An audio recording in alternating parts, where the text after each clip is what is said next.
সিগন্যালটা যখন পড়েছিল রথতলায় তখন থেকেই কাকুকে দেখি মানে ঠেলে ঠেলে নিয়ে আসছিল।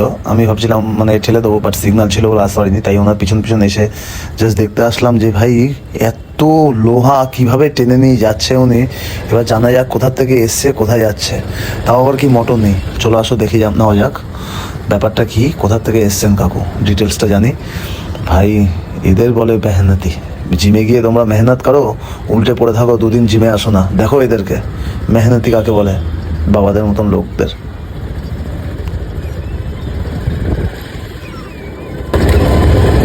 और फोटो लीजिए, आगे फोटो लिख लो।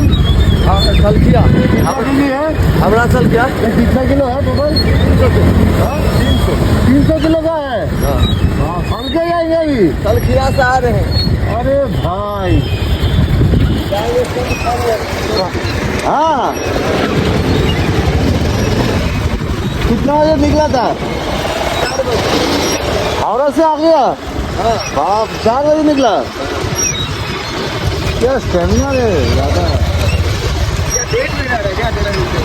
भाई। 300 किलो है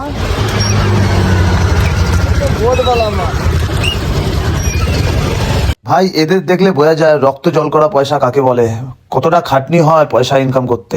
কিন্তু এই আজকালকার বাচ্চারা মানে যাদের বাবা মানে এত কষ্ট করে পয়সা কামায়, তারা কিন্তু এইসব কিছুই দেখবে না। বাবা কতটা কষ্ট করে পয়সা নিয়ে আসছে ঘরে, তারা খালি ফুটানি মারবে যেখানেই হোক, মানে যেখানেই যাক ফুটানি। জিমে গেলেও প্রপার ভাবে জিম করতে পারবে না। আর জিমের এক একটা ড্রেস আপ দেখলে আজকালকার বাচ্চা কাচ্চা মনে হয় ভাই কত কি ওয়ার্কআউট করবে, ওয়ার্কআউটের নামে তো কিছুই করে না।